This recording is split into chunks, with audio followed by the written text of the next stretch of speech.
Starting things off here, guys, is tip number 1, appropriately named Stick and Move, in reference to a specific button layout for Black Ops 3. The purpose of this tip is to effectively utilize this button layout in 2 specific ways. But before we get into that, head over into your controls menu and change your button layout into Stick and Move. What this does is it actually changes your right thumbstick to now be your jump button. This is important because what this allows you to do is actually aim at your opponent without taking a single finger off of any button. Now, I know what you're thinking. You can also do that in Bumper Jumper, so let's go ahead and switch over to that. As you can see, the left bumper is now to jump. The problem with that is most people actually hold their controller with just one finger on the top left, which means when you go to press the left bumper, you're taking that finger off of the aim down sight trigger. But with the stick and move layout, you can actually jump, turn, aim down your sights, and fire all in one solid motion. Now, those 2 advantages that I was talking about allow you to thrust up into the air either around a corner or mid-fight against an enemy. This allows you to have the jump on your opponent.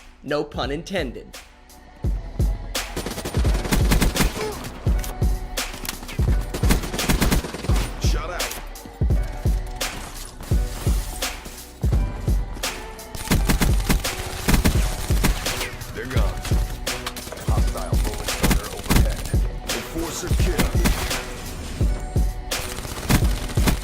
Drop.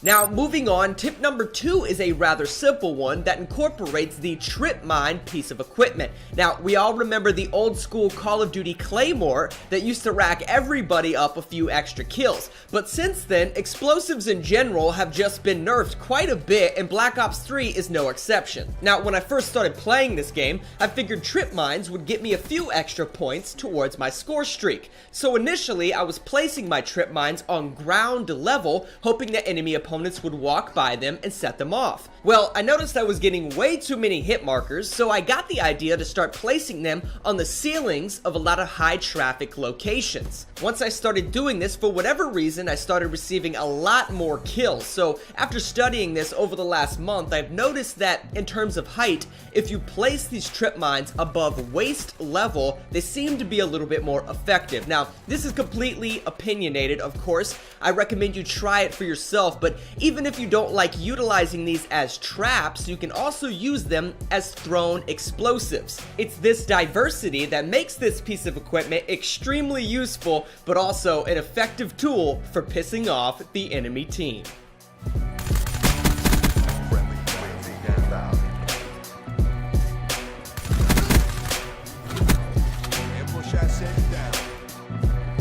Hostile care package overhead. HCXD deployed.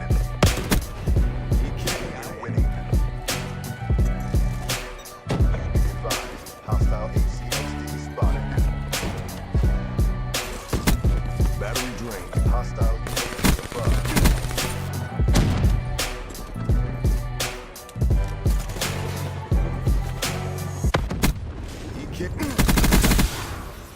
Another win for the Accord. RTB.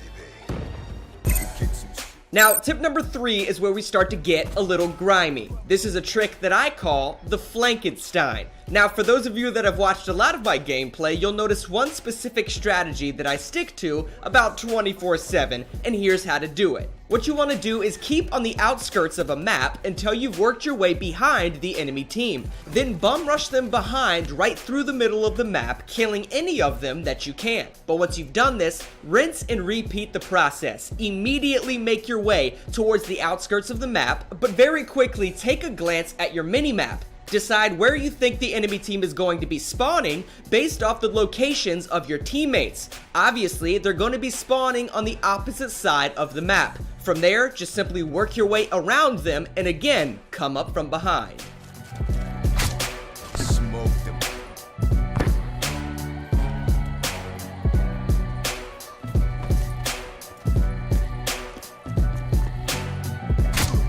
Traffic KIA.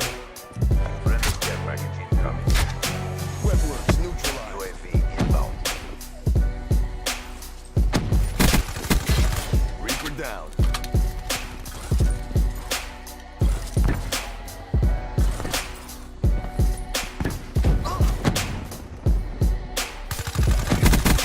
Shut out.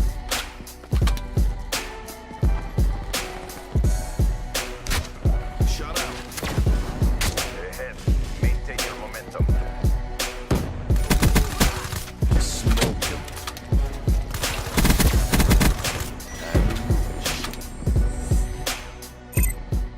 Next up at number 4 is a very simple trick called the penguin slide. Now this is going to help prevent camping, and if you happen to be watching this during the holiday season, this is especially going to come in handy when those Christmas noobs hop into some multiplayer. So what you want to do to pull this off is if you come to a doorway that you think an enemy opponent might be on the other side, instead of taking your time to aim through the doorway, which is what campers want you to do, instead hold down that crouch button while you're sprinting and slide through it. Then, use the last of your boost meter to jump up into the air, turning around, scanning the room for enemy opponents. The reason why this is so effective is just like a penguin gliding through the water and breaching the surface to hop up onto land, the sliding mechanic in this game is pretty damn fast, which ultimately makes it very difficult for campers to react in time. Now, you add the boost jump at the end of that, and that makes it even more difficult for the campers to stay aimed at you. Ultimately, this improves your chances of racking up that kill and embarrassing those Christmas noobs.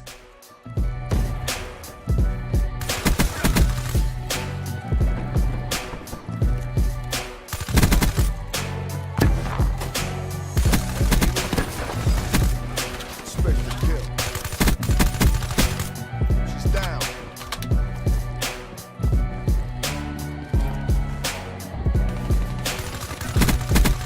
Outrider KIA.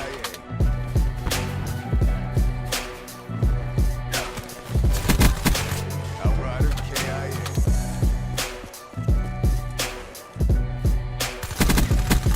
Spotted kill.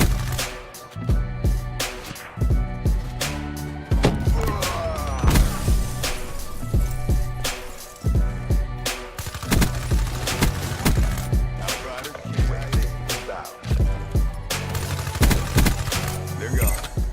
So now for the last tip of the video, this one is going to incorporate your score streaks. Now, I'm not gonna lie to you guys, this one is a little bit more for the advanced players out there, but with some time and practice, anybody can use it. But the first thing I want you to do is head over to the score streaks portion of your menu and make the following 3 selections. The first one you choose is really kind of up to you because it's whatever streak that you feel is gonna help you kind of get started, but the second 2 are very important.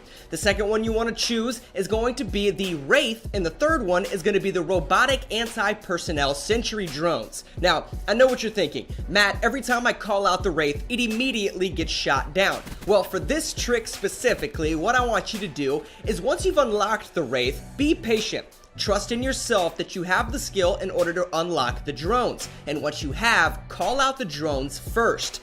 Then, call out the Wraith. What this does is it causes one of 2 scenarios to happen. The enemy opponents are either trying to run from those balls of death and are getting killed by your Wraith, or they're trying to shoot down the Wraith and getting killed by those balls of death. It's this chaotic, deadly combination that when combined is no doubt going to boost your kill-death ratio through the roof.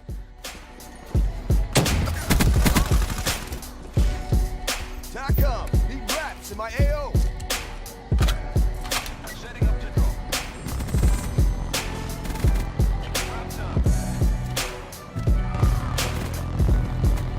Friendly UAV inbound. Infantry down.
back to boot camp.